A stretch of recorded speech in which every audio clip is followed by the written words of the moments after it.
All right. Hi everyone. I think we'll start, Samir, right? This is Yeah, yes. 7:30. Yeah, Yes, right. we'll start. We'll start. And welcome back to DecaLect. This is our seventh session in the series, and today our topic is food. So yeah, happy to join. You know. And yeah, most of you are regular participants in DecaLect, and we have a few new students here. I suppose I should have a quick introduction. DecaLect has been a series of 10 lectures organized by the Department of English at PSMO College Tirurangadi. And we run this program once in every 2 years. And this time, our topic of discussion is culture. So this time we are presenting 10 presentations, lectures on food culture.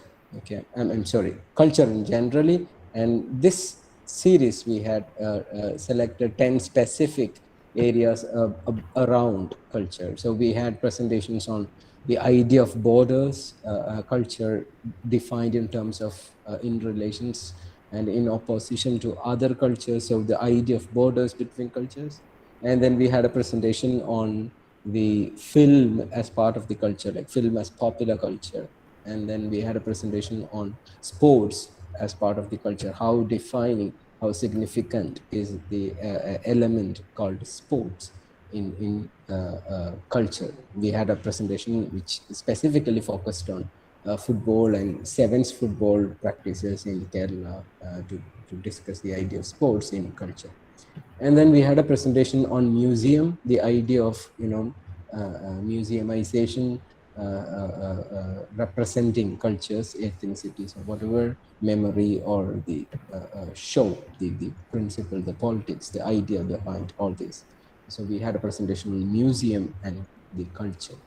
And then we had a presentation on printing, the come of age of the print in Kerala, the operation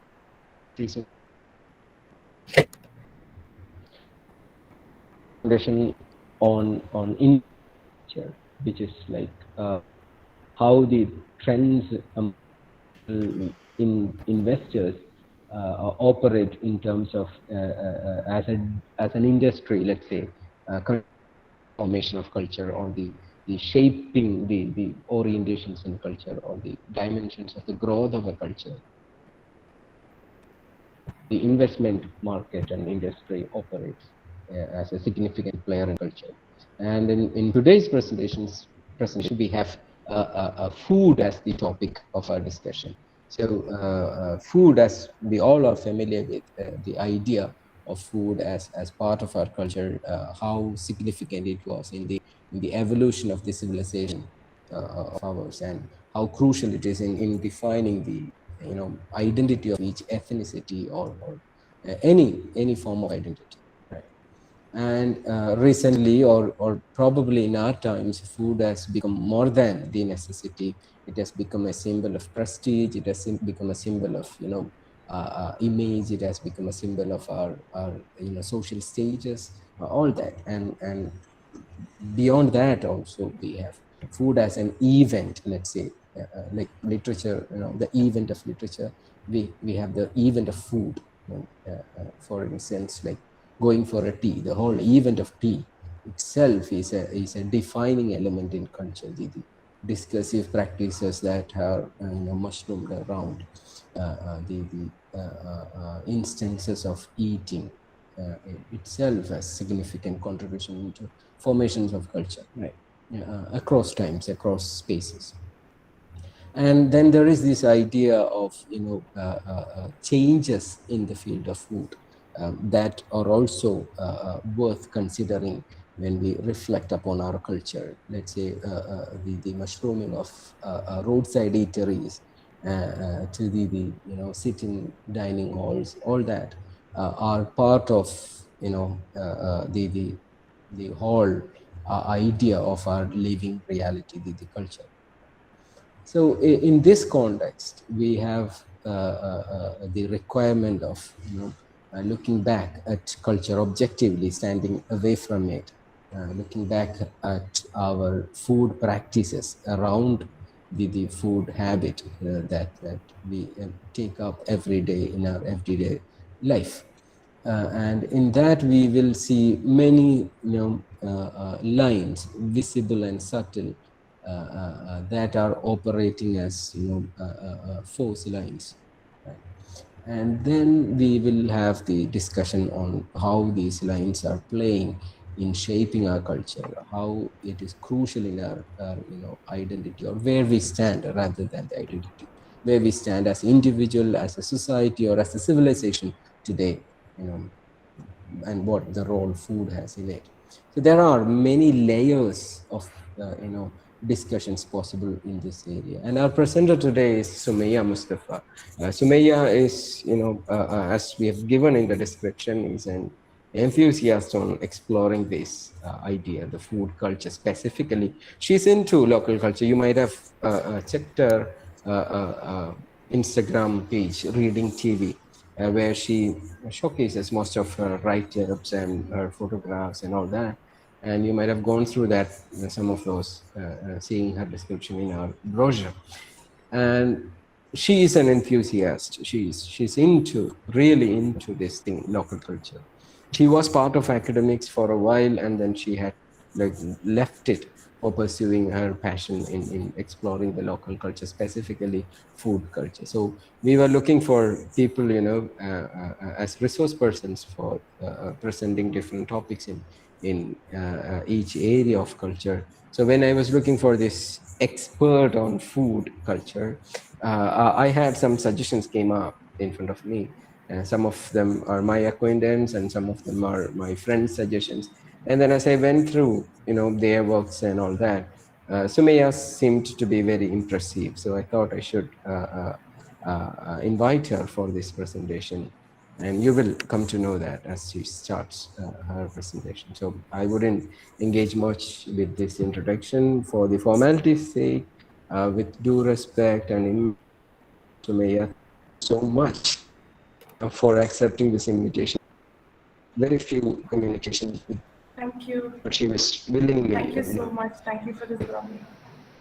Thank you for this lovely introduction. Thank you. And to the audience. So yeah. Many of our audience were trying to subgroup, but they couldn't. So they were personally contacting us to send them the link for the session. So most of them are here in the session. So maybe you can start, Sumaya. The floor is yours. Yeah. Thank you. Thank you. Thank you. Thank you for the lovely introduction, Professor Naufal. And hi all, hi everybody. So my name is Sumaya. I'm extremely unacademic as much as it gets. So my brain almost stops working when I have to address an academic crowd. But today I'm doing this in front of this uber academic crowd. I think that's a downright honor. So thank you so much for believing in my non-academic skills. So without any further ado, let's get started. So yeah, if you're looking for something very appetizing from this session, because this is about food, I'm very sorry guys. So today we'll be dealing so much of like, I don't want to use the word at the very start, like tragic and things like that. So so I'll keep my video off because I have some connectivity issues. So to keep it going, I'll keep my end of the video off. And then Haneen is doing this for me. Thank you, Haneen. Thank you for presenting on my behalf. So yeah, let's get started. So like I said, if you're looking forward to this session to be more appetizing, then I'm sorry, I won't be able to do that here because looking at food as a coming together of ingredients, recipes, and techniques has kept us away from the other aspects, other functional systems around food. We look at food at the dead end of a long chain of the system it is part of, okay? I mean the consumption end of it. There are other systems and blocks, right from production, harvest, storage, processing, distribution, retail, and then comes the consumption end. Yeah. So it is a long and exhaustive blocks of system, each undergoing a variety of changes depending on the quality of the land. Food and politics are not two sides of the same coin, in my opinion. Uh, they are on the same side of the same coin. So, why we eat, what we eat, who determines what we eat is all polity. You might think that you're free to eat anything because you have money to buy, but then the money to buy is always floating, and what goes into your supermarket shelves, what is imported, what is exported, what is refused to you, and what is refused, what is given, what is offered, it is all hidden, never known. So please don't get me wrong, I'm not saying any of these is wrong and inappropriate. These are the blocks of food system that are hidden. What is transparent is the consumption end. Your supermarket counters, your neighborhood stores, your favorite street side joints, your home refrigerator, your mother's menu. It may seem like you have a variety of choices, but, my dear friends, we have nothing left in our choice in the other blocks of the food system but in the consumption end. Knowingly and unknowingly, all of us are part of the global food system. So, this is a small introduction I need to give it here. So, yeah, let's get started to what the food system has in store to offer to us. So, today, because we're talking about food, it's like I keep giving this disclaimer because it's not at all going to be appetizing. I'm keeping this entire 1 hour and more of lecture very basic about food and culture. If you're already someone nerding out in these spaces of interest, uh, yeah, if you're already someone who's nerding out, there's a high chance of it that you may find it very basic and therefore boring. I'm sure there must be at least one person in the audience that is surprised and puzzled at this very idea of food and culture. I'm keeping this to that lowest common denomination for that one person.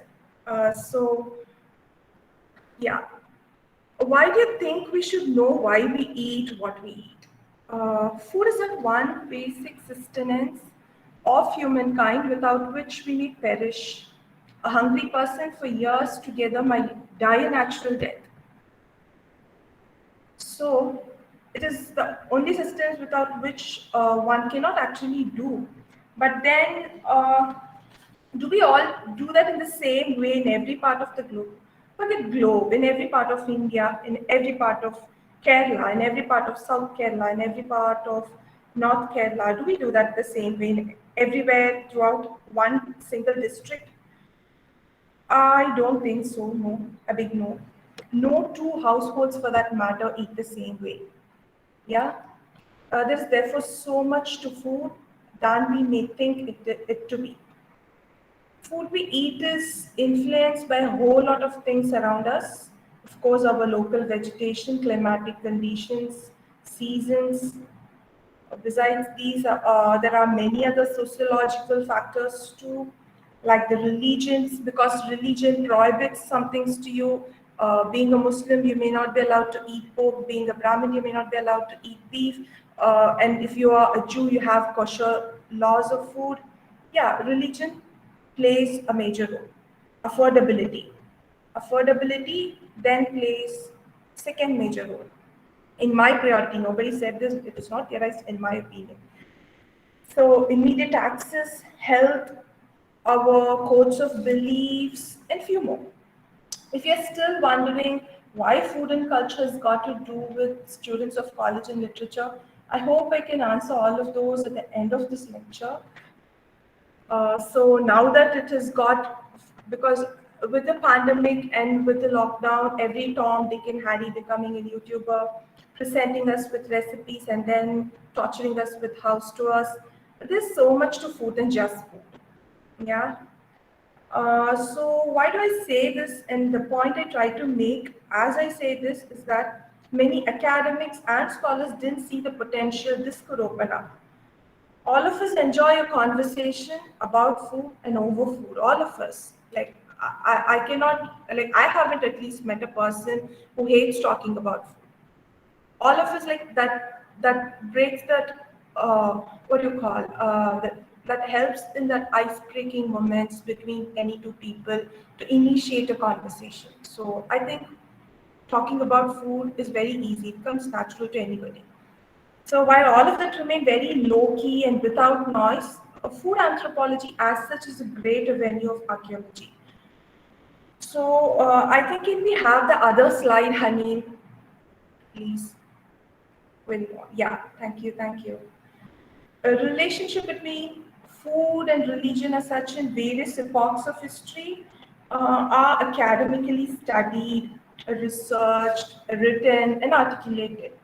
If this was not all enough to recognize food and culture as a concept to ideate, let me tell you, there are full-on anthropologists like Sidney Mintz who have had some seminal works on food anthropology.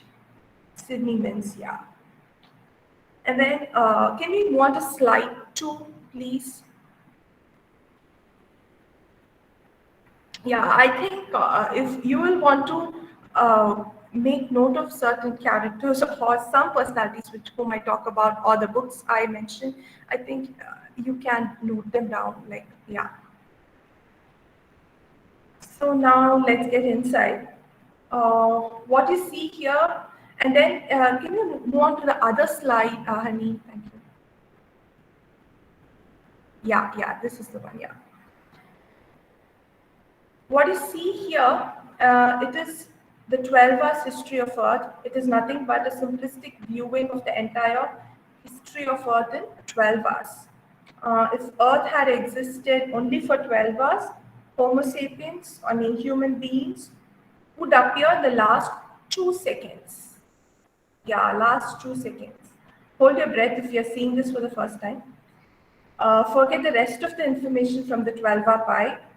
We are almost the last to arrive at the living planet, and many other living organisms have long been around. Despite we take this earth for given and leave our every possible mark in the geological sphere, the reason I say this is to give you a sense of how recent 100 years ago in history is, or so for that matter, even 500 years ago. From 1.5 million years ago to 11,000 years ago. I repeat, from 1.5 million years ago to 11,000 years ago, human beings have lived as hunter-gatherers. Hunter-gatherers, yeah. Agriculture started not before 10,000 years ago, and rightly some 9,000 years ago in the Indian subcontinent. I repeat, agriculture started rightly not before 9,000 years ago in the Indian subcontinent. But how long we have been around? Look at it, like think about it. So 9,000 years in history is very relatively new, and agriculture for that matter is very new as far as this 12-hour pie is concerned. Since then, man has been finding ways to settle down and live a laid-back life. Slowly with that, animals were domesticated, which were otherwise hunted for food. Pastoral communities started herding animals for better clothing. Sometimes they ate them as well. What has to be understood now is that agriculture as such didn't happen at the same time throughout the globe. In some parts of the world like China, of course, Chinese love topping the first lists always, no offense. Agriculture began as early as 9,000 BC or 11,000 years ago. The first farmer ancestry has been a subject of debate with many competitors. The Zagros mountain range, Zagros, Zagros mountain range between Iran and Iraq is said to have been home to earliest farmers some 12,000 years ago. I know this isn't easy to declare and arrive at because studies are ongoing. It is like every day with new discovery, with new insights, with new paper coming in. we get new narratives, and who writes it is more important. Like more than it's more important, who writes it plays a very important role. I know this isn't easy, yeah, to arrive or declare that, because people try their hand at different things as a result of turn of events at different points of time. Yeah. So it is highly possible that different parts of the world totally disconnected from one another may have been contemporary cultivators just by chance, just by chance. When I say agriculture, I mean it is not like you would imagine now in today's time with large green patches of land, people come in contact with a single wild variety of grain, try and test its growth, and thus would start the civilization of humankind. Okay, why? Why did our hunter-gatherer ancestors out of the blue decided they would shift to agriculture? Things don't happen like that. Like, you know, roughly some 12,000 years ago, roughly, the temperature of the earth started warming up, just like how you have climate issues now, like global climate change. There are so many people who are on both sides of the debate. Just like how you see it now, 12,000 years ago, the same temperature of the earth started warming up, as a result of which thick sheets of ice as thick as 3,000 meters melted down in parts of northern hemisphere in what is today's Norway, Finland, and those parts of the world. Okay, this affected the rise in ocean levels. Many new water bodies newly appeared, and guess what? Earth got more greener, more greener. Lots of edible plants came to be. People started moving to lands where they now could eat from what was around them.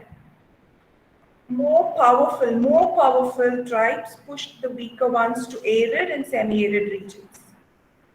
This was a pattern. This was a pattern. This was throughout the globe. I haven't at least read an outlier. Yeah. Arid and semi-arid regions, therefore, were turned into farmlands. Guys, I want to remind you all that this wasn't easy.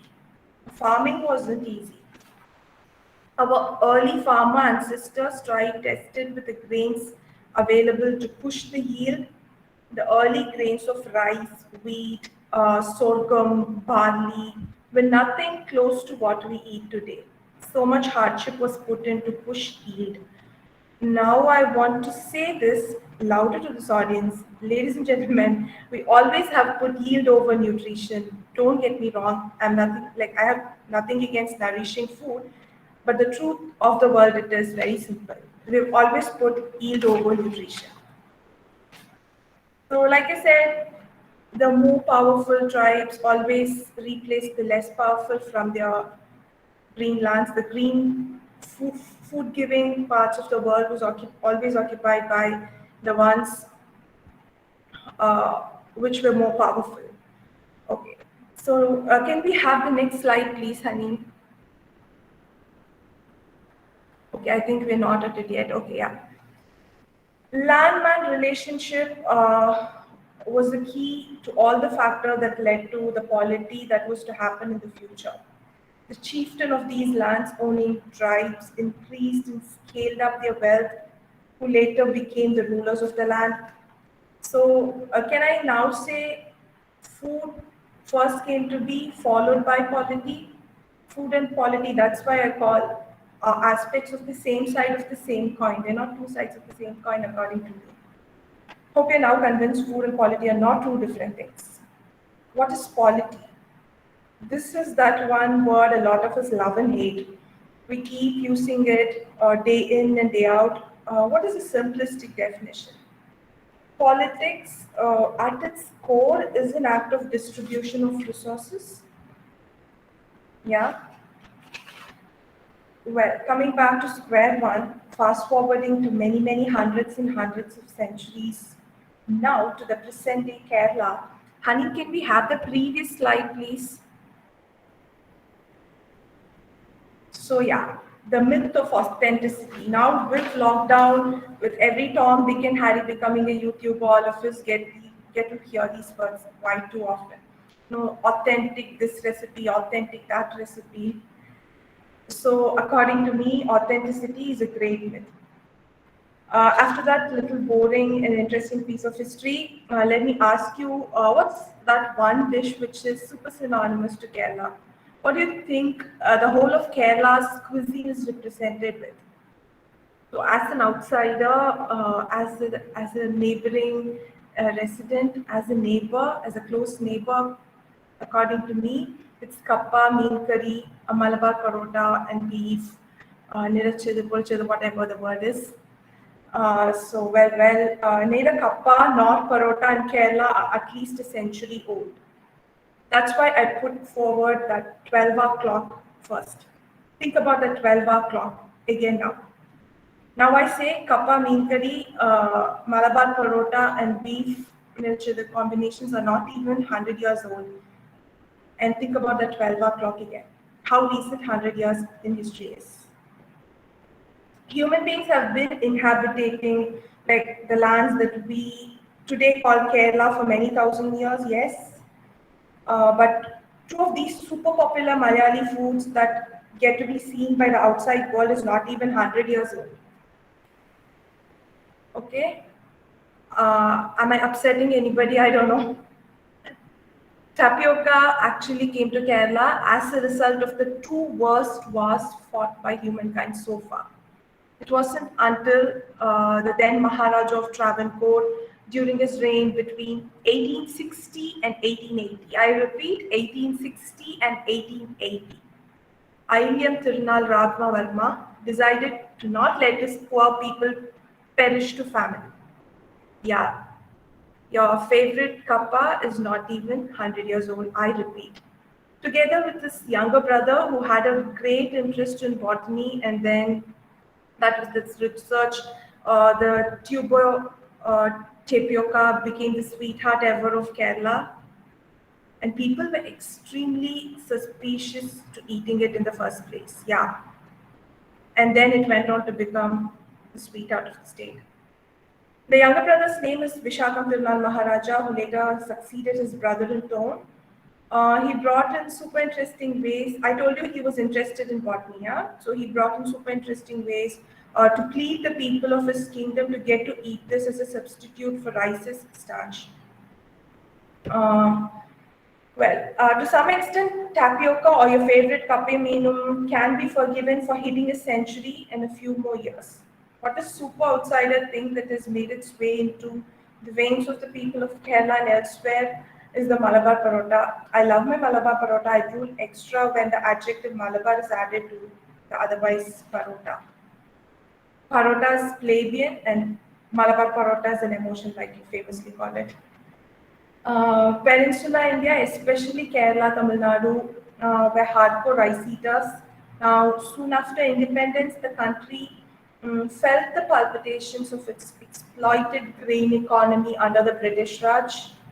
There were two severe droughts between 1964-65 and then 65-66. Even prior to independence, there was a famine at least once in 5 years.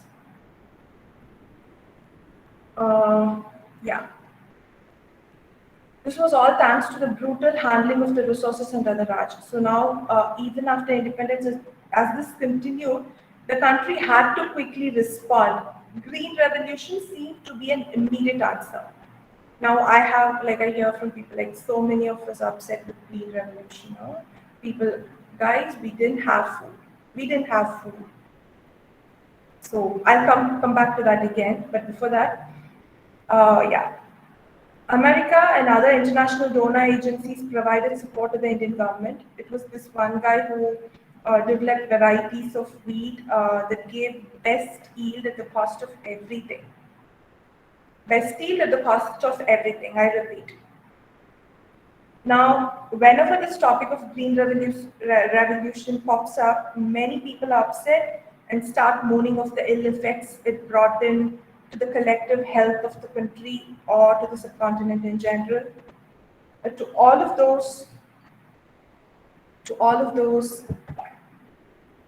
hello people, we didn't have food, people were starving, dying, out of hunger, kids went to sleep hungry for months and months together. Green Revolution helped. Why are you still upset? Green Revolution helped. No, I'm not denying the ill effects it brought in, but Green Revolution helped. Can we have the other next slide, honey? Can we move to the next slide? Yeah. I didn't forget Malabar Parota yet. I'm still there. So now hardcore rice eaters were also convinced to eat wheat. This new variety of wheat brought in so many complaints and dissatisfaction. In the Hindi-speaking heartlands of the northern parts of the country, but to the rice eaters, it didn't matter at all. I know if at all rice had been the target grain in the Green Revolution, the land below the Deccan would have made hell break loose. So Keralites were happy with the abundance of wheat and therefore gleefully enjoyed eating their Malabar parotas. They had wheat now, they made parot. They already were eating patri and things like that, so they now got a little more imaginative, made their Malabar parotas and started enjoying it and forgetting all the all the ill paths or the condition or the hard feelings which you never want to remember, because we were having droughts and famines, people were dying without food. Just 60 years, guys. I'm sure most of your grandparents are much older than that. Yes, of course, we of course lost many nutritious varieties of rice and wheat to Green Revolution. But isn't that how we have been doing this since the day one of agriculture? Day one of agriculture. We have always been putting yield over nutrition. Our once hunter-gatherer ancestors found a grain, spotted a grain where they had stock. That stock wasn't filled with grain after grain. They kept crossing, trialing, and erroring until maximum yield happened. Then why genetically modified should be a bad word? Why do you see it a bad word in today's times? Like, who dictates you to call it a bad word? Think about it. Keep asking what's indigenous. Nothing is constant, and it is nobody's land. I love calling it, I love saying it. It is nobody's land, nothing is constant. If you're lucky to have any of your great great grandparent around, try asking them of their first Malabar Parota experience, eating experience. Once again, reminding you of that 12-hour clock format of the history of Earth. So, yeah. Can we move to the next slide, honey, please? Okay, yeah. The superstar route. My favorite route or my favorite thing to keep learning about. Like every time you read about things on spice route, it feels like you're reading it for the first time. No, the excitement never goes down. The first ever true trade route of this globe was driven by spices. Okay, the route got its name besides many other commodities that were traded. Spices always grow and grew in the Far East, and the priceless value of medicine and health they possess were the driving forces for such trade.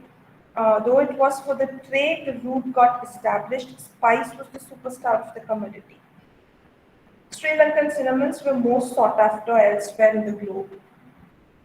Just to give you an example, I'm not like trying to tell anything very specific to it. Am I audible? Like, can somebody respond how well audible I am? Ma'am, you're audible. Thank you, Aslamia, thank you. If you're wondering how this little jar of things in our kitchen shelves strangely were the reason for so many adventurous and treacherous expeditions, it so happened that spices weren't viewed like we do it now, because it's very cheap to you now, to you and me. We don't value spices at all. Spices are like, yeah, everybody has spices now. Like, all of us, spices are there in every part of the globe, in everybody's kitchen shelves, because they are accessible at an arm's length for us from any part of the globe. It's tough to realize its importance. The word spice comes from the Latin word species, okay, which means very something of very special value. Only spices got the name spices, besides many other commodities that were traded in that route. So can you think about the special place spices held back in the day?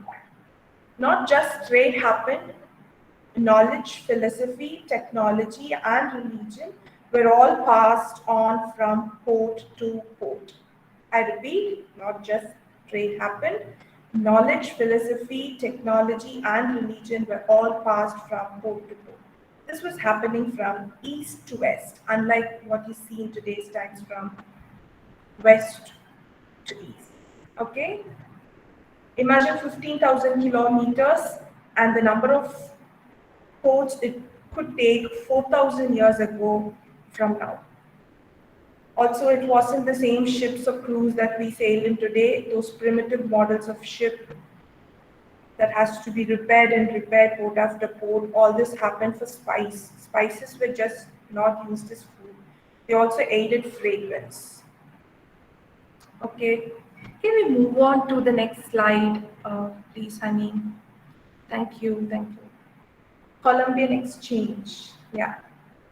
Fast forwarding the centuries, like we were like Columbian exchange is relatively new, and the point and the very term is very colonial. We were now like before this slide, up to the last slide, we were somewhere there in the we were somewhere there 4,000 years ago. But Columbian exchange, we're fast forwarding the centuries and landing at the age of discovery. Age of discovery is also the age of imperialism, colonialism, and all your colonial masters get into this spree of colonizing land after land. Okay. When our colonial masters were at the spree of sailing, discovering, settling, and colonizing for a trade, a whole lot of our world got to shrink furthermore. One of my favorite statement to have come across is this: like, if you don't have to take, like, you don't have to take a visa to visit Portugal, Holland, or Britain. It is here, there, and everywhere. So no part of the world is left uninfluenced by our colonial masters, by our European colonizers. Result is our food, clothing, shelter, all are all marks of our colonial scars, which we happily embrace. You'll be surprised to know that a majority of our pantry staples in the subcontinent arrived only in the 1600s, only in the 1600 Common Era or AD, 1600, 1600s AD or 1600s Common Era. Think about 12-hour clock format again, which means what I mean to say here, it's most of our ingredients which we believe to be inherently Indian are not even 1,000 years old, are not even 600 years old for that matter. Yes, yes. Remember how old Earth is and then how old humankind is? Then, well, 600 years ago is a recent time in the whole of history. Onions, tomatoes, potatoes, chiku, all came to us only then. Then what we were cooking with. If you know the crux and a few basics of cooking, you pretty much should be shocked to learn this for the first time. All of our recipes practically start with onions and end with herbs. Yeah? Tomatoes are almost present in all of our recipes throughout the subcontinent uniformly. But what our forefathers and foremothers were eating without these? The answer is their eating habits were altogether different. So the cultures we in today's times imagine to be so hard and fast is not even a millennia old.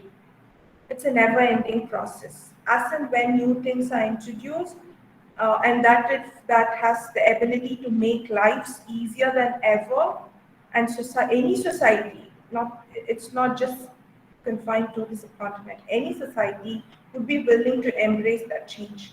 So to say, before 600 years, when there were no chilies here, long peppers and black peppers were our source of hot spice. Like we were using peppers, only peppers, long peppers and black peppers for spice, okay, for giving your heat to the food. Long peppers require high altitude to grow, and it requires a very supportive wet tropical climate.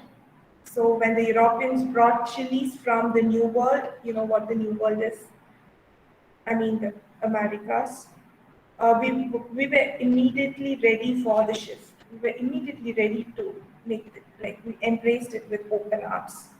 Spice route once was controlled totally by Arabs. Arab voyages fabricated fantastic stories, like cinnamon was got from the tree where man-eating birds make quick nests with, and that only spice hunters were able to harvest them.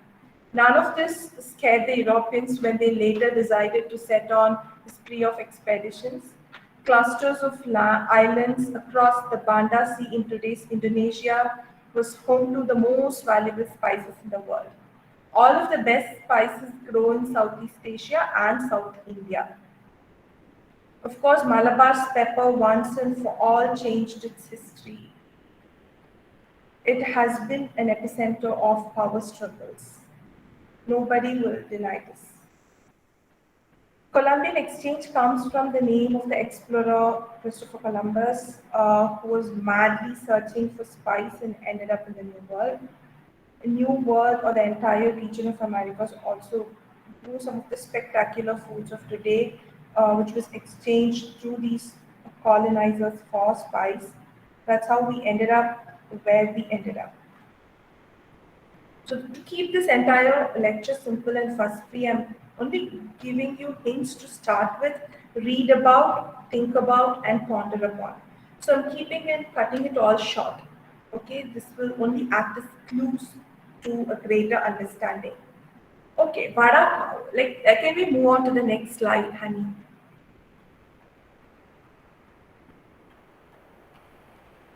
Honey? Yeah. Yeah, the next one. Can you move on to the next one? Also the next one. The next one to this. Can you find vada pav somewhere?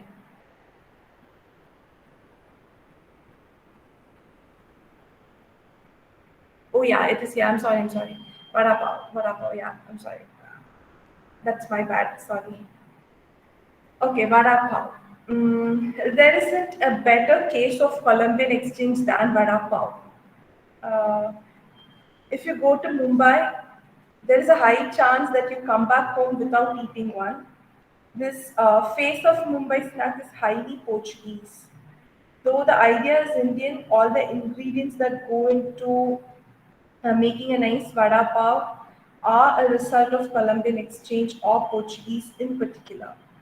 Be it the bread or the pav, the potato filling in the vada, the groundnut oil used for frying, all of those.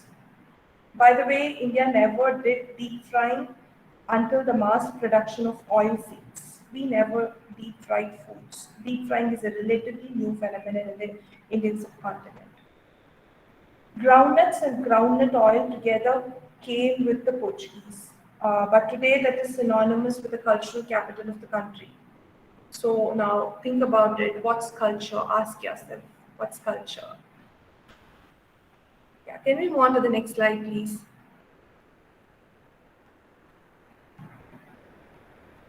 Pragmatism is the way of mankind. Yeah. So far, with all that we spoke about, I hope I made this one point very clear. We have never been unwilling to try new options and shift to that if that's better. In today's times, it's big time. We all come in terms with this idea, with increasing rigidity in the political climate about Indianness of things. We should all be reminded that some of our most Indian things are not intrinsically Indian. So is the case of Mexican marigold in India. Most of the marigold, I mean the flowers that which you see on the slide, most of the marigold which are cultivated for commercial purposes today in India are Mexican marigold.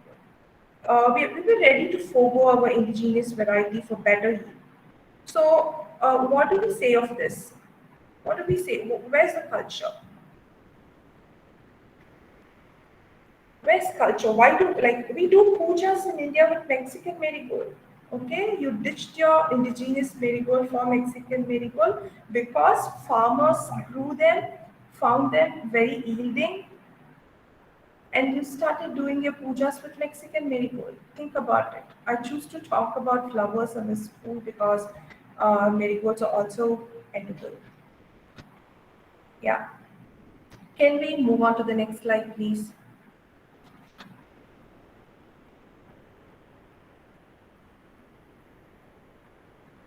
Okay. Yeah. So this authentic mania, and we were talking of authentic mania. So many of the authentic kori, nirichide, purchide, or whatever we believe to be so much part of our culture and old recipes are the same. We've been, of course, eating a lot of chicken in the Indian subcontinent for thousands and thousands of years now. Once even in a Harappan site in Kalibangan near Rajasthan, 2000 plus year old tandoori oven was found, and the last dish the people ate out of that was found to be chicken from a starch test. But our free range indigenous native varieties are what we ate. It was all nice chicken curry moments until these wars happened. In both the World War One and Two, a whole lot of eating habits got changed throughout the world once and for all. While all the combatant countries also faced famines and poverty. Why? Because farming men were put into military forces and sent. Food was also sent in large amount to the military bases throughout. Beef was the main source of protein in the England of yore, I mean, erstwhile England. So most of it was exported. Therefore, those that didn't go on war, that is, the civilians had to figure out the alternative source of protein. Therefore, chicken eating kick-started. It wasn't like people never ate chicken in England before that. They did, but beef was the number one protein. But with deficit in the amount of beef that was available, chicken eating kick-started. This habit stuck and it sustained even after the wars. In order to cater to the new chicken eating market, broiler chickens became the answer. Yeah. You even have some Indian scientists, or I don't know what is the, like, I'm trying looking for the right word to say, like people who came up with vets. Like there were some brilliant vets Venki, I don't remember his second name, who did some brilliant works and made it available. If you have heard of Bangkok chicken, like I mean, BENCOBB, Bangkok chicken, it is named after him. Even today, I think you get to see a lot of frozen food from them in the supermarket counters. Yeah. So this whole thing, broiler chickens became the answer.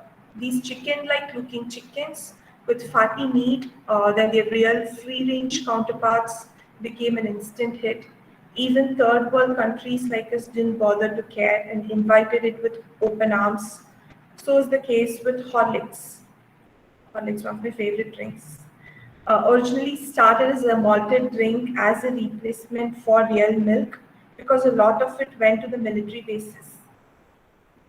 Horlicks was also seen as the food of the elite in South India, Punjab, and Bengal. If you look at it, these were also the parts of the subcontinent that sent in lots of soldiers. Like I mean, lots of men for the colonial army, for the army of the Raj. At the end of World War One, many Indian soldiers brought it back with them as a dietary supplement. Since then, it has been viewed as a nourishing drink. Even today, we do this. Don't we, like when you have a sick person in the family, or when you have to visit them? When you visit the sick, it is very common for us to carry with us a bottle of Horlicks. Or who taught us?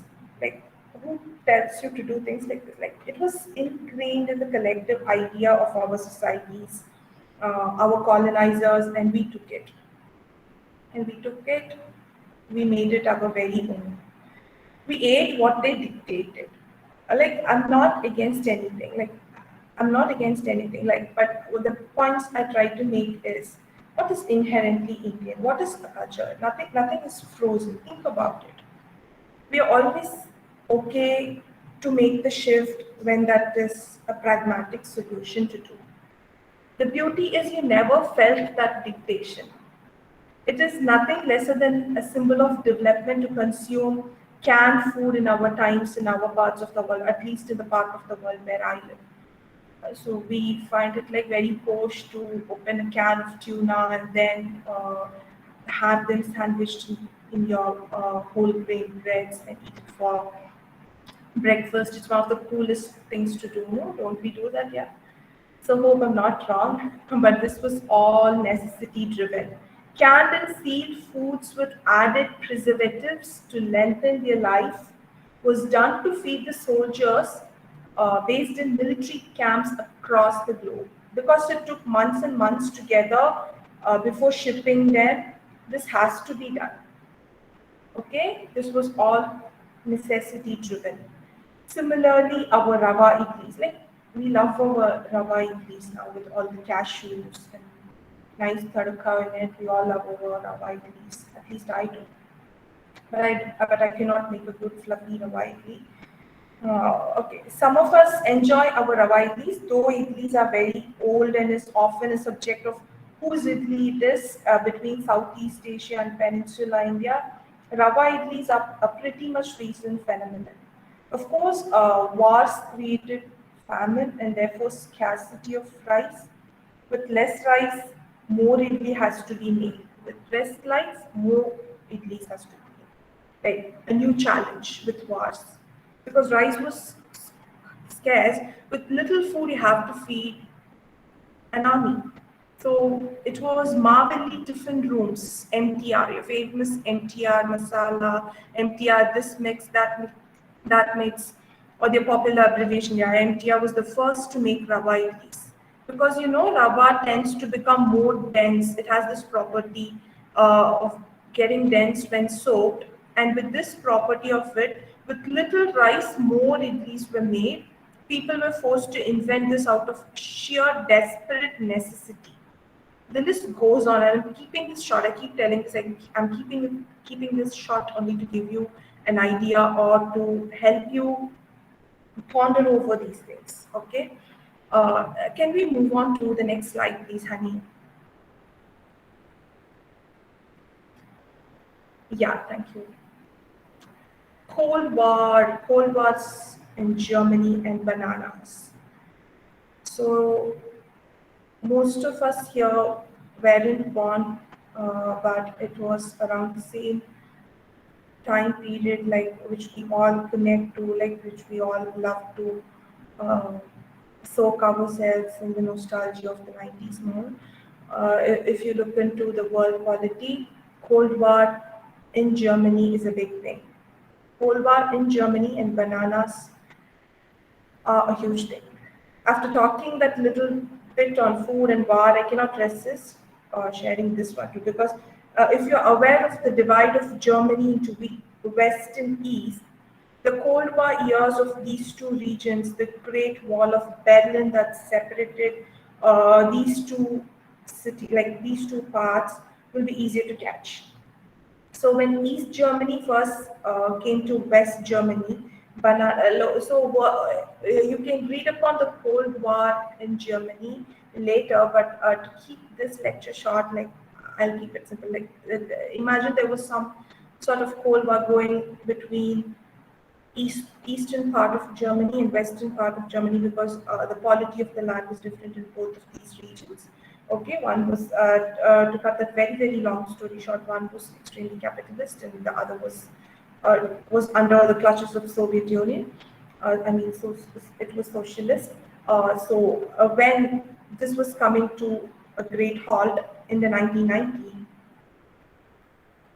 so when the East Germany first came to West Germany, bananas were the one of the few first things they bought. Easterners so far, under the Soviet, waiting in long queues for food, felt this air of freedom was something liberating for them.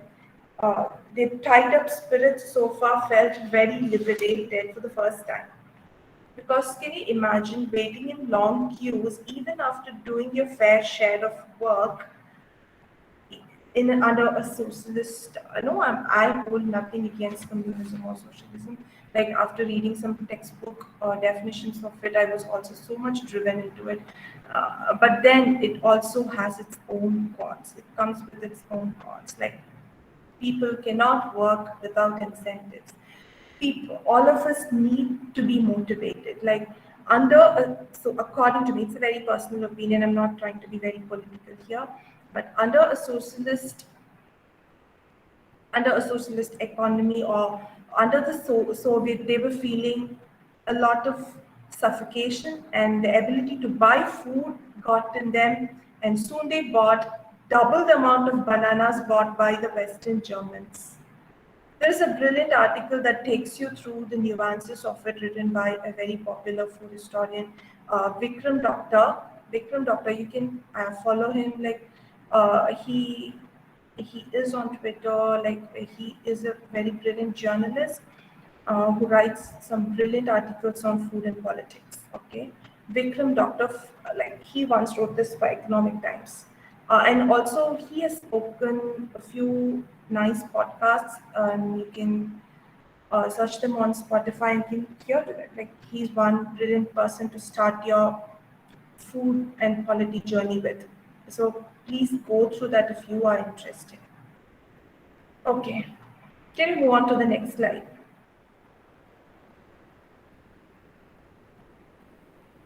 Yeah, thank you. Food and politics. Now we are at it. Like I highlighted already, the definition of politics, it is at its core distribution of resources. Now, carefully looking at the definition will give some nice insights.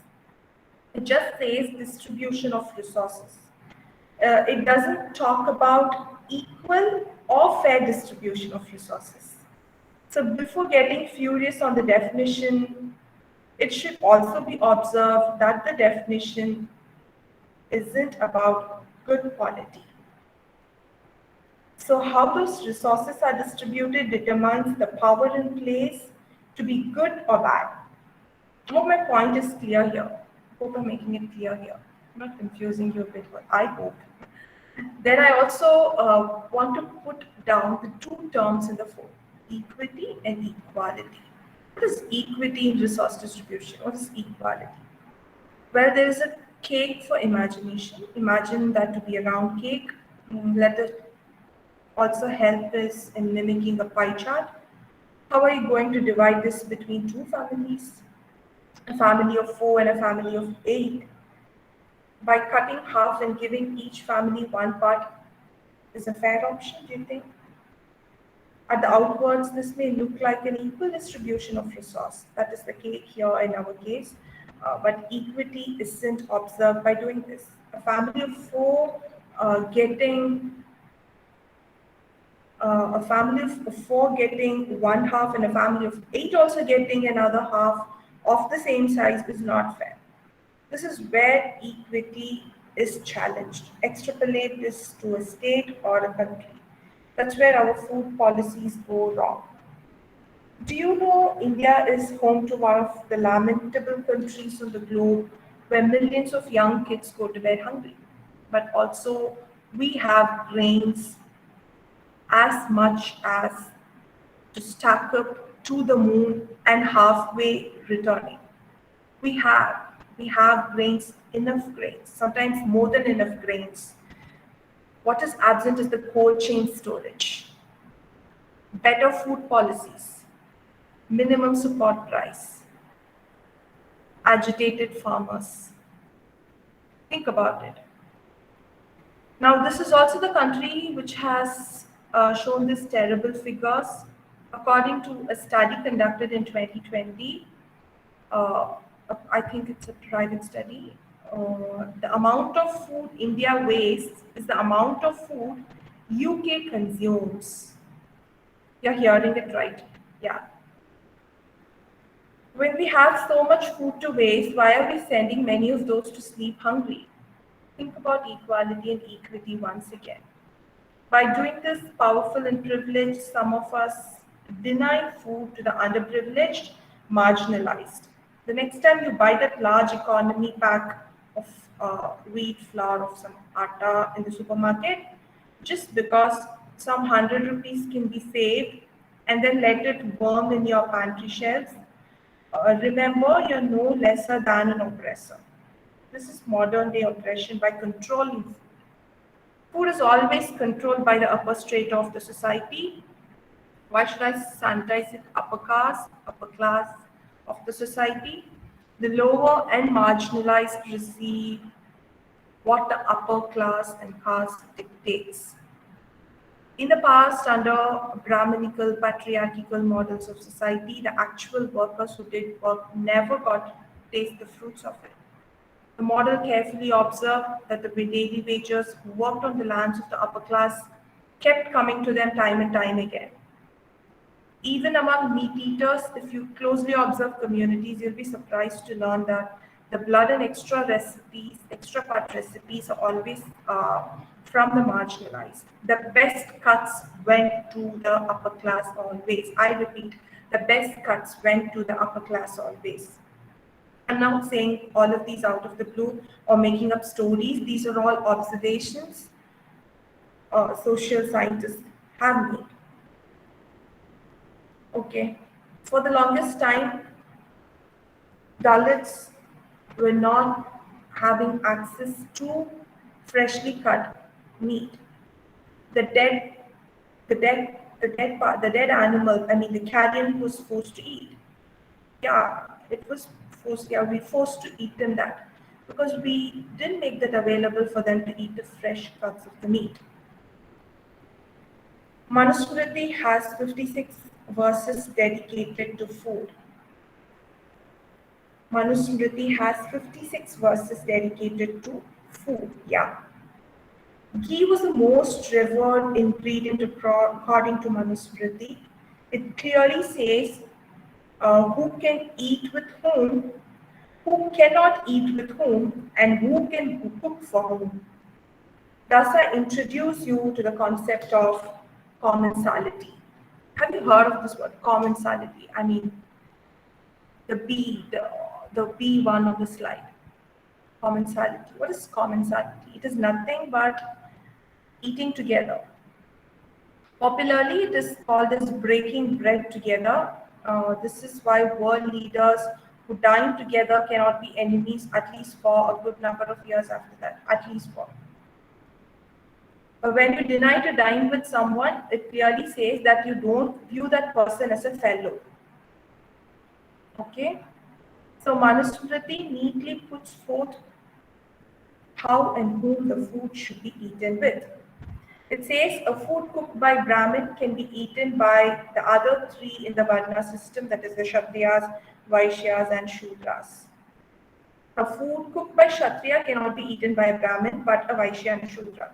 It goes like that, no? That round robin. Therefore, this is the reason all the major chronicles about food and recipes from the royal kitchens of the subcontinent come from Brahmins. They served as royal cooks in the later times of the medieval royal kitchens. Supa Shastra is one of the few cookbooks written by royal chefs. Now we have so many Supa Shastras. By the way, Supa Shastra is not one book. Supa Shastra, Soopa Shastra. Okay, there are multiple Supa Shastras, different, each from different periods of time by different people. Nimatnama is another cookbook that comes from the chefs of Mughal kitchens. Now, Mughals are also relatively new. Like Mughals means we're discussing a very recent medieval period of the history. The popular title given to them is Maharaji, which they proudly bore in northern, western parts of the country. Maharaji, it means, directly means a Brahmin cook. With that all being said, how can I not talk this particular one? The beef politics. Before getting furthermore, let me once again remind you all that agriculture is not more than 10,000 years ago in the subcontinent. Our hunter-gatherer ancestors ate anything that was available to them after hunting. Once agriculture happened, semi-arid regions became farmlands, and the cattle like sheep, goat, oxen, pigs, chicken, buffaloes, and horses were domesticated. Elephants were tamed, but they weren't domesticated. Now, when more land was there, animals were used for domestication. When you have small patches and more cattle, you did animal husbandry for meat, as simple as that. People in semi-arid regions, that is the less powerful, ate more meat comparatively. Clear? Now, welcome Aryans. These division in classes were introduced. They came in horsebacks. And now Aryans coming to the subcontinent didn't happen overnight. It was a gradual process. Okay?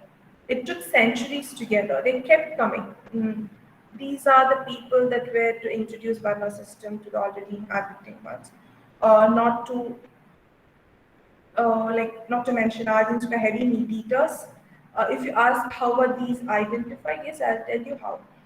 The tooth of our hunter-gatherer farmers were the same as that of our farmer ancestry. That's why humans have a very myriad of teeth. We have canines, molar, premolar, and all of that. But in animals, carnivores have canines, and herbivores don't have. Only humans, Homo sapiens, because we eat both our teeth. We eat both. Our teeth evolved the needs of that. It is said that the first farmers in every civilization lived with a chronic toothache all their life because they ate grains with canines, which wasn't easier to do. With further evolution, it is said that what we have as our tooth set today happened.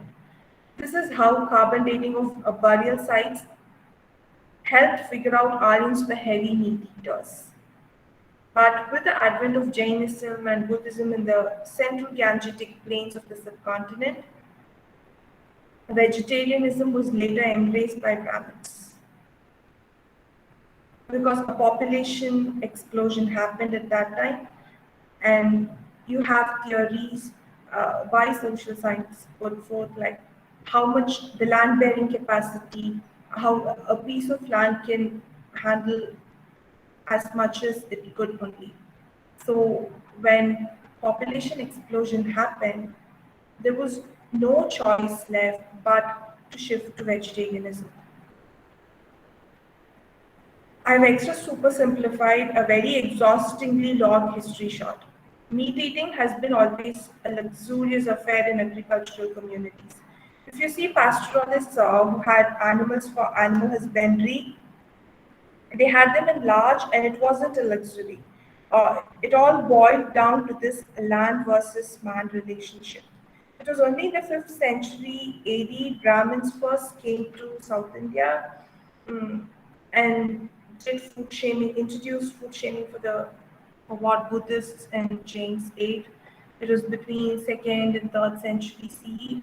Brahmins in northern India took to a partial veg diet. But then, well up until the 18th century CE, North Indian Brahmins ate beef. You're hearing me right. Well, up until the 18th century CE, Common Era, which is not even 300 years old, Brahmins in northern India ate beef. Remember the 12-hour clock format of Earth's life. The 18th century is very recent. Think about it as much as you can. Think about the beef politics of the day. To let the top secret, not so top secret out, India is the largest exporter of beef, second largest exporter of beef after Brazil. It shares this place with, if I'm not wrong, with Australia and a couple of other countries. I'm not going to say a word more than this. No, I don't have the courage. So can we move on to the next slide, please?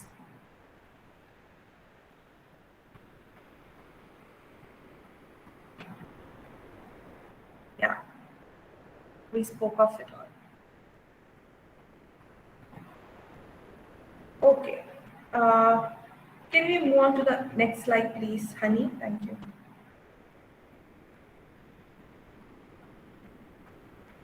Thank you. So, ancient food wisdom in the Indian subcontinent.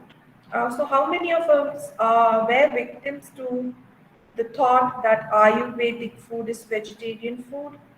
Because I was once imagining that to be, because at least I was imagining that to be, because that propaganda at least reached me, I don't know.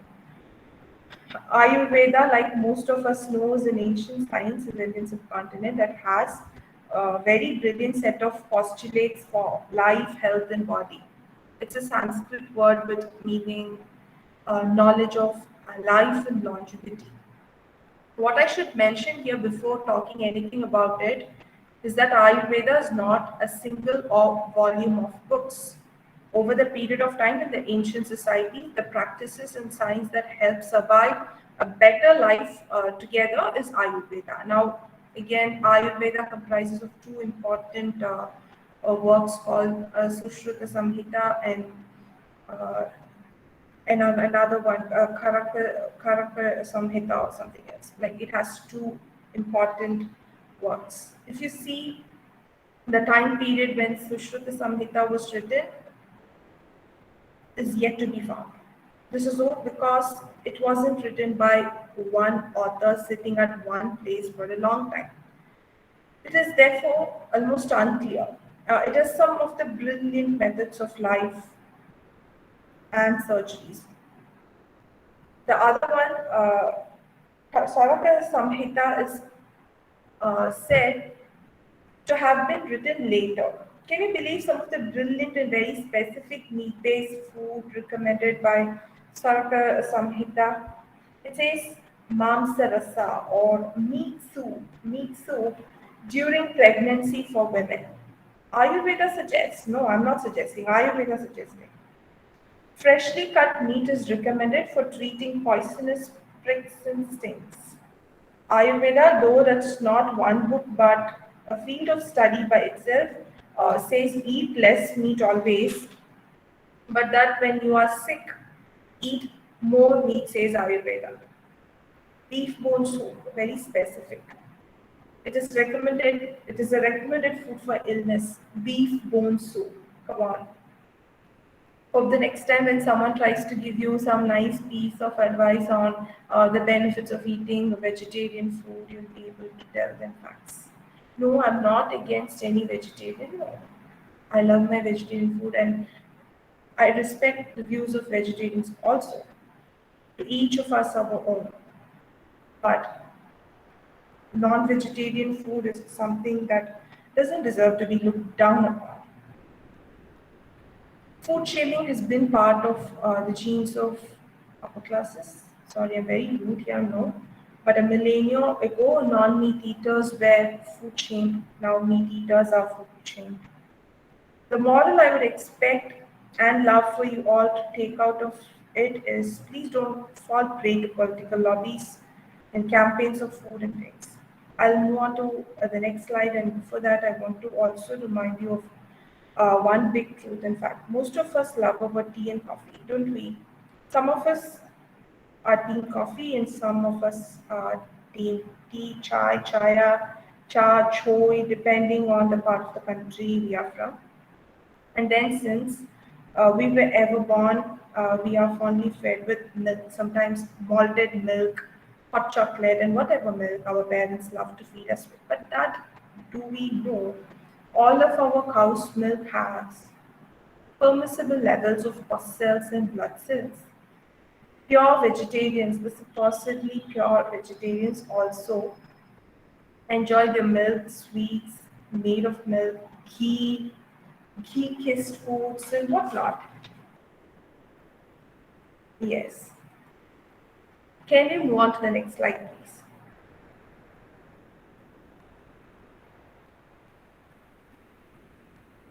Yes.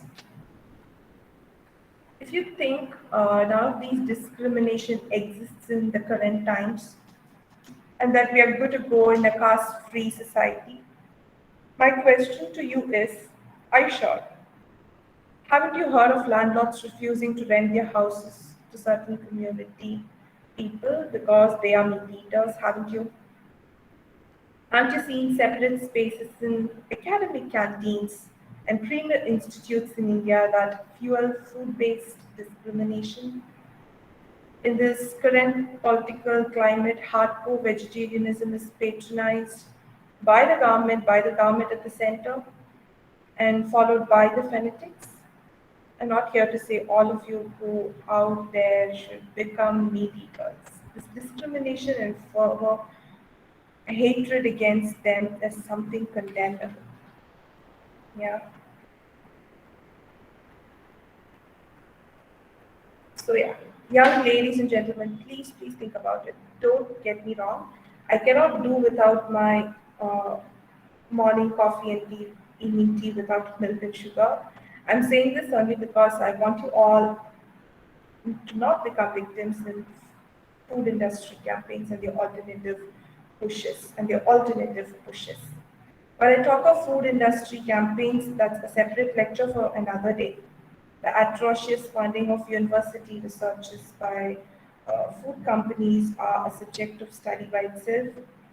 Marion Nestle's Unsavory Truth, the entire book focuses on industry funding, especially food industry funded academic projects. Isn't that dreadful to hear? All of us passionately quote academic white papers in arguments and debates. What if you discover that was a mere work of lobby by the industry? Think. The book reveals a shocking facts on the food industry. I mean, the book Unsavory Truth by Marion Nestle. It reveals some shocking facts on the food industry funded projects, and let me share one of those with you. It is, I would call, a Shastra of secrets about food and beverages industry. I mean, the book Unsavory Truth. Coca-Cola has funded a group of researchers from a university to their own advantage.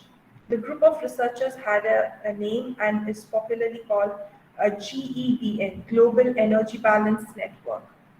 The research that examined the effects of physical activity of energy balance and body fat at last said, the research, I repeat, the research that examined the effects of physical activity of energy balance and body fat, it at last said, I mean the result of the study said, all you have to do to shed some body fat is walk 7,116 steps a day, and that you don't have to keep a track and check on what you eat. Yes, it said that. This also means drink as much as Coca-Cola you want. Well, Maddie Leslie is doing some brilliant work on her blog, foodpolitics.com. Foodpolitics.com. Yeah, you may note that down. And you may access her works from there. Can we move on to the next slide, please?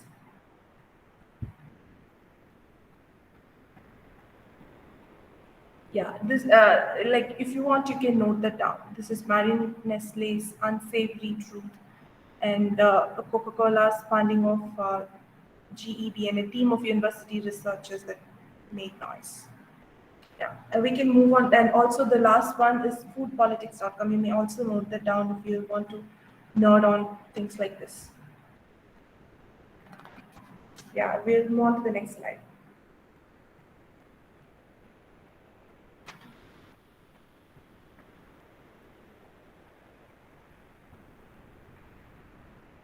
Yes. What's so upsetting about genetically modified varieties? Also, make sure you don't fall prey to words like organic, genetically modified.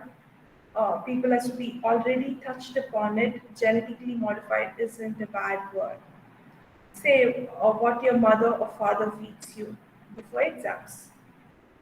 What is the favorite food, like, or what is your mother's go-to food to be fed before exams? Like, don't we believe almonds are very good brain food, and it's nutritious, blah blah, all of that. But do we know wild almonds were the deadliest? Wild almonds. We domesticated almonds and started eating. With researchers, we started eating more vigorously in hope of a better life and longevity, which was once an immediate poison. Wild almonds were an immediate poison. It was full of cyanide, but we domesticated it and now we're eating it before exams. Yeah. The nutmeg, which is there in our garam masala and is an exotic spice for which Dutch was ready to forego Manhattan.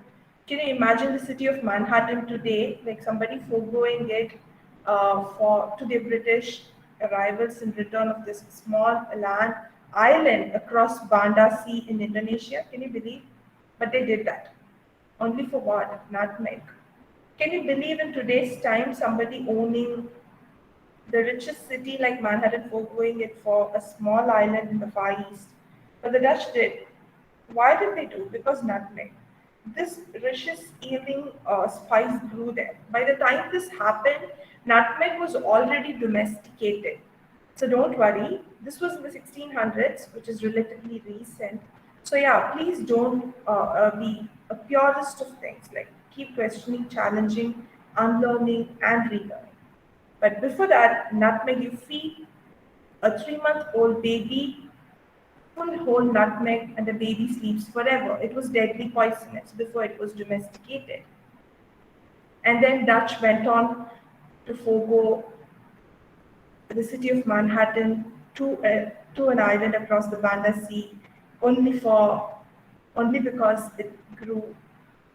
island grew nutmeg.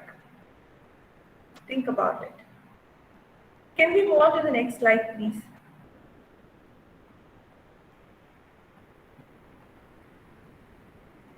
Yeah. So, sociology, anthropology, and ethnography of food. Why have you been hearing me very patiently for so long? Is it because I am here to show you my interests in this space? Definitely no. As students of language and literature, I think there may be clues and starting points for your calling in this space. You may explore, learn, chronicle without judgments. Think about ethnography.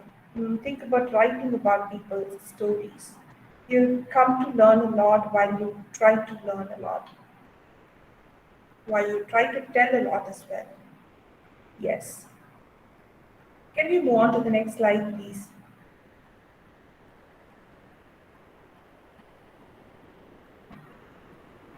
Yes.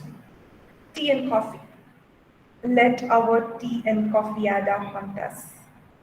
So it sounds like some very brutal. I know looking back at it now, I sound very brutal. But honesty is brutal. None of our ancestors 200 years ago, at least in the Indian subcontinent, would have heard of tea and coffee. Maybe if you had an ancestry in the Far East or Middle East, your ancestors lived there would have. In the conscious of addressing a pan-Indian audience, I have to say this. With English came tea. Though it was the Dutch who were ruling the tea trade, Brits were able to swiftly take over and set up their empire. Initially harvested from China and Sri Lanka, these imported tea in England were taxed for 112%. 112%. Yes, it was heavily taxed. Yes, to say 100 euros of a packet of tea leaves had to be bought by paying on some 200 plus euros. It was expensive like gold. The English aristocracy enjoyed it. The concept of afternoon tea among the who's who elite circles became a great phenomenon. But with mass production and plantations elsewhere in colonies and other places, the taxes around tea and coffee came down to less than 20%. With further industrial revolution in England, the working class also took to tea. With industrial production, like industrial revolution, mass production of tea happened, and the working class took to it. It therefore became the layman drink. How it came to India with indentured laborers across the colonies that were put in other colonies. British were able to make masks surplus after catering to their homeland market. So now, how do you think these surplus are sold out? To push tea in the Indian market, to bring and convince people to tea drinking, it was first served in the Indian railways. Even recipes were shared by the railway canteen cooks to encourage the masses to make tea. In order to push this, can we move on to the next slide, please?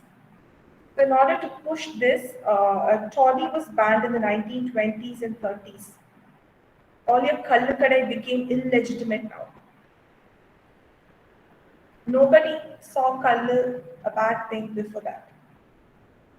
Kallu was made to feel embarrassed, was looked down upon thanks to the temperance movements uh, in Britain, which kick started here in India too, and made Kalu Kadai a very criminal thing to do. Well, the users of Indian railways, that is the upper class and economic middle class, first took to this unknown habit to be later followed by everyone. I call that an unknown habit. Yes. Who do you think worked in these plantations? Because I told you we had people working in plantations. So who do you think worked here? Mostly in India, people from the lower castes in states like Jharkhand, Bihar, and UP were ready to move across the sea and to faraway lands to escape casteism and oppression. It was like escaping from one fire to another. Countries in the Caribbean, like Suriname, is today therefore home to ethnic Indians who had never seen the country, who had never seen India. Today, the kids of them hold high positions in office in these countries. Papua Guinea is also home to ethnic Indians. But the working conditions at the time when they fled stock and barrel were harsh and harsh. Work, and extreme work with no pay and torture was their way of life. Indentured labors. What more should I say?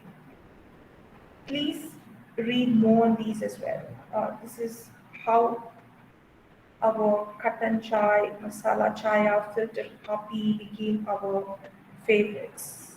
Can we move on to the next slide, please?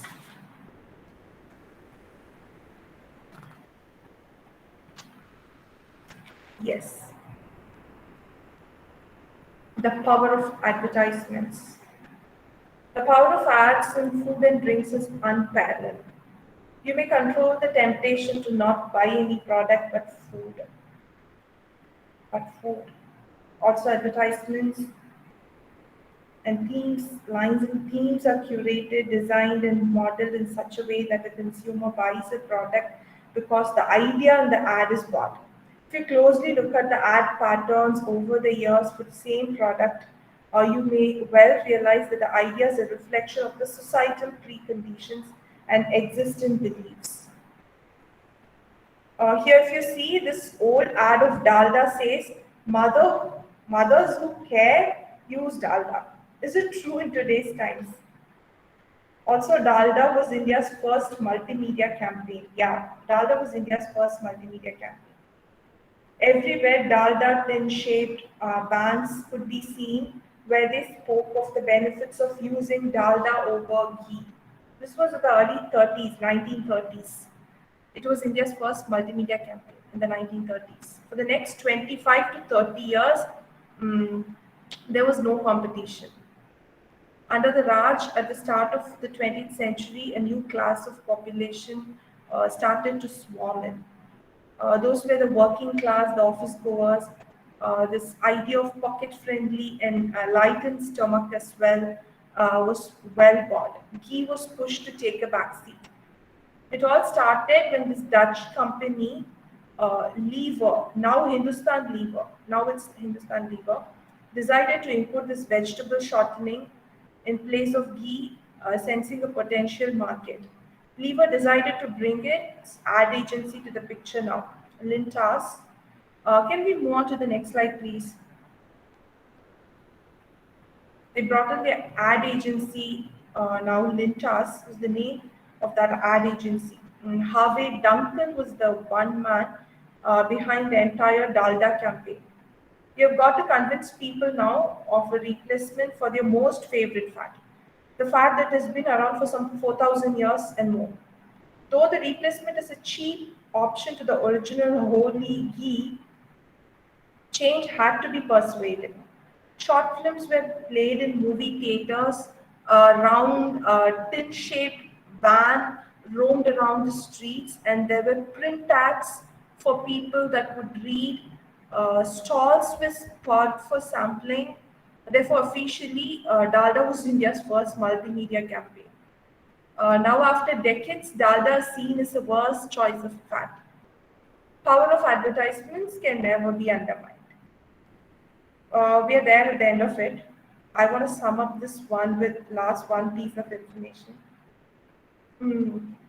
This constant propaganda of 100% Indian and that ever self-sustainable ancient Indian wisdom devoid of other cultures from elsewhere is a total lie.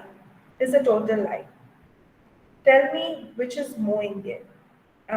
So can we have the next slide, please? Tell me which is more Indian. Okay. I'm sure most of us would be tempted to choose halwa puri over tandoori chicken because it is mechanized in our systems by political campaigns to believe Indian food means vegetarian food. Really? Do we mean it?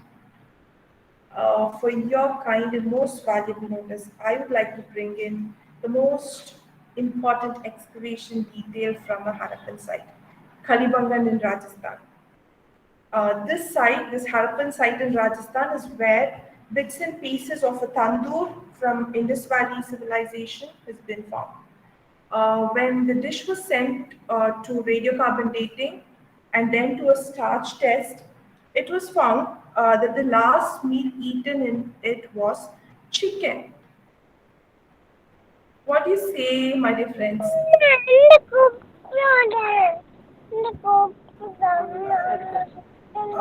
Then, what is the ancient Indian food which we are talking about?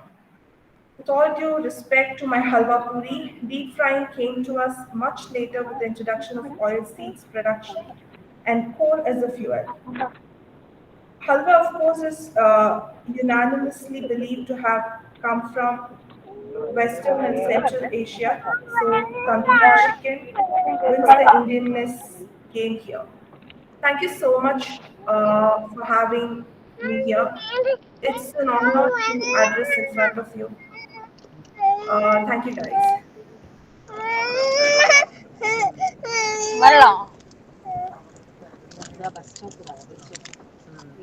Yes, we are at the end of it.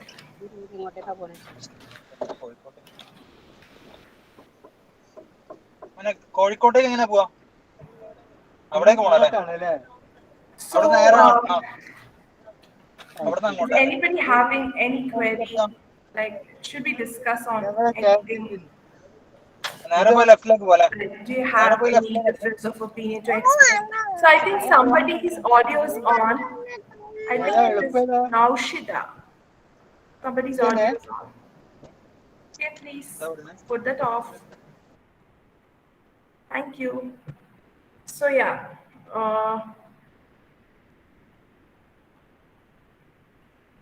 We are at the end of it. So what I would love to encourage you all to think about is keep challenging the source of information, read more, keep challenging. Don't fall prey to rhetoric, political narratives. Yeah, that's it. So any questions for me? Ma'am? Yes. I'm Aslamia from PSMO College. Hi, Aslamia. Thank you, ma'am. It was really wonderful session. Thank you. Ma'am, I'm curious to know, is there any connection between characteristic features of a community and food they consume? Of course, of course. Migration of communities and the local see wherever you go, you don't forget your past lives. Okay, sometimes your migration from one place to another can be an important factor in what you eat, and in many times the local availability of food. So we have a very brilliant example to quote here because you're from Malabar region, so it's very easy for me to quote. Because Malabar community or the Malabar Mapla community's food is something which I love reading about. So if you see, you guys make a lot of patri, yeah, rice flour patri, Yes. Indian flatbread. It's so of you. Like if there is one food that has to be spoken about as a synonymous to the Mapila communities, it is what is that? Patri, yeah. So Patri, because these are people and communities who brought the techniques of bread making to the Malabar regions, which was never heard of before. But wheat was not available back in the day when they came here. So it was rice which was available. So it was a fusion of ideas. Rice was available, and you know the technique of making bread. So you made patri. So the community which you belong to plays a very important, very key role in what you eat, and also your experiences, your travels, and the place where you live. Because sometimes you become a diaspora, you move to some other region, like you. We have lots of our expatriate friends all over the globe from this part of the world. So the places they go, what is available there, the food culture over that place, all of that plays an important role. So travel, migration, why you eat, what you eat comes, like all of that comes down. Everything at the end of the day melts down and boils down to the place where you live, your experiences, your travel experiences, and what is available to you. Yes. Thank you, ma'am. Thank you. Thank you, Aslamia. Do we have any other question?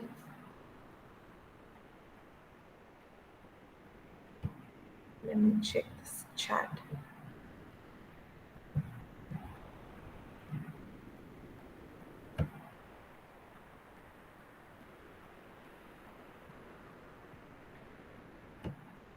So, should we declare it closed? Can we wind it up? Somebody tell me, honey. Yes, we can wind it up, ma'am. Thank It you. was, ma'am, it was really wonderful. I especially would appreciate your observation on this topic. And thank you for Thank you. your time and effort, ma'am. Thank you. Thank you. Thank you so much. Thank you. Bye. Okay, ma'am. Thank you.